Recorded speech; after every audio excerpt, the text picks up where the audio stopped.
देश भर विच मनाए जाने वाले दिवाली का त्यौहार बड़ी धूमधाम नाल मनाया जाता है।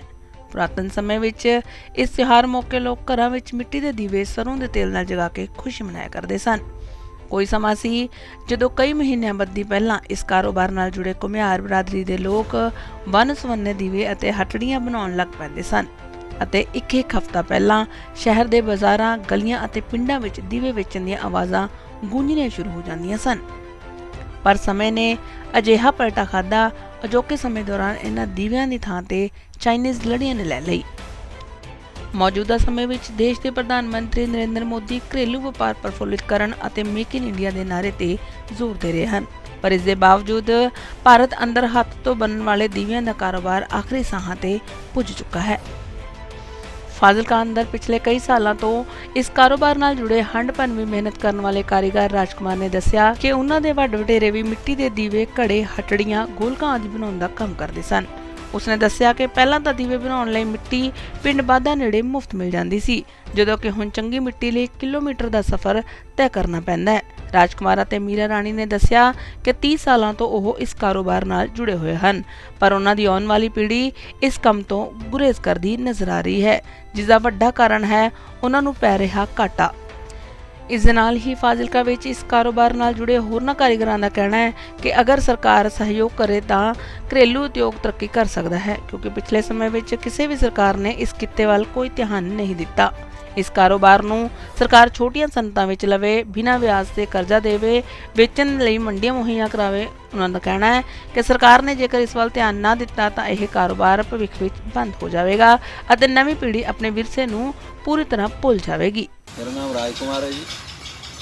मैं तकरीबन 30-35 साल से ये काम कर रहा हूँ जी। 8-10 साल की उम्र से जब से लगा हुआ इस काम करने के लिए।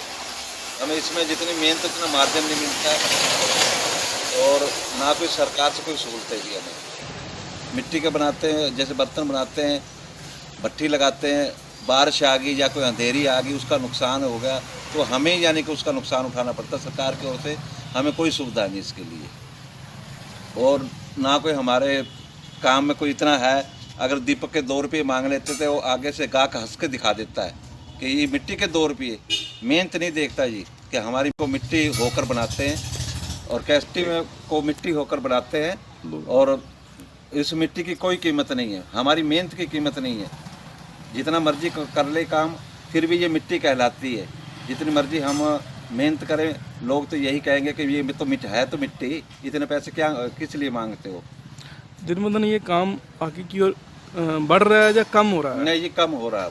और पहले काम ज़्यादा था, अब जो ये ऐसे घरों में वाटर कूलर आ गए, फ्रिज हो गए, नेक्टर पानी चल रहा है, उससे यानी घरों में दीपक में हर एक चीज़ में मिट्टी के जो सामान है हर एक चीज़ में यानी कमी आ रही है।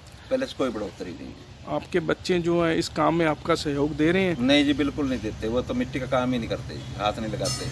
जो हम लोग हैं हम ही कर रहे हैं, जितना भी कर पाते हैं। सुबह लगते हैं 5 बजे 4 बजे लग जाते हैं, रात को 9-10 बज जाते हैं, पर जितनी मेहनत करते हैं उतना मार्जिन नहीं है। और सरकारों की तरफ से आपको जो सरकार है उनकी तरफ से मेक इन इंडिया के नारे दिए जाते हैं, उसके मतलब कि आपको तहत कोई बेनिफिट्स दिए गए हैं सरकार की तरफ? हमें कोई बेनिफिट नहीं है इस काम। जो कोई नुकसान होगा तो हमारा ही होगा। सरकार आकर कोई भी बंदा सरकार का आज तक नहीं आकर देखा है भी इनको क्या तकलीफ़ है, क्या है, कैसे ये कर रहे हैं, कैसे मिट्टी लाते हैं, या क्या नफ़ा नुकसान है। और सरकार को आप कुछ अपनी बात पहुंचाना चाहते हो? सरकार से यही है कि हमारी तरफ से जो प्रजापति बरादरी है उनकी जो मिट्टी है, कोई मिट्टी नहीं मिलती। ये जोड़ने का धान का छिलका ये नहीं मिलता जी इसको पकाने के लिए।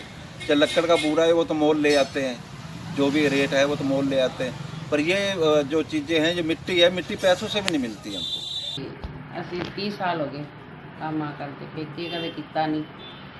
ਬਾਕੀ ਸਾਰੀ ਉਮਰ ਹੁਣ ਰੇਟ ਵਧਿਆ, ਮਿੱਟੀ ਦਾ ਵੱਧ ਗਿਆ, ਬੂਰਾ ਦਾ, ਥਾਪੀਆਂ ਦਾ, ਸਾਰੀ ਚੀਜ਼ਾਂ ਦਾ, ਪਰ ਸਾਨੂੰ ਕੋਈ ਸਹੂਲੀਅਤ ਨਹੀਂ ਹੈ ਕਿਸੇ ਚੀਜ਼ ਦੀ ਸਰਕਾਰ ਵੱਲੋਂ।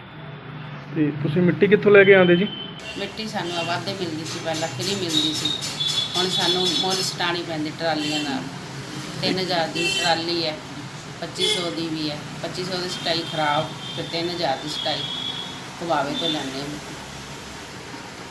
ਸਰਕਾਰ ਵੱਲੋਂ ਤੁਹਾਨੂੰ ਕੋਈ ਸਹਿਯੋਗ ਦਿੱਤਾ ਜਾਂਦਾ ਹੋਵੇ? ਕੁਛ ਨਹੀਂ ਜੀ, ਕੁਛ ਵੀ।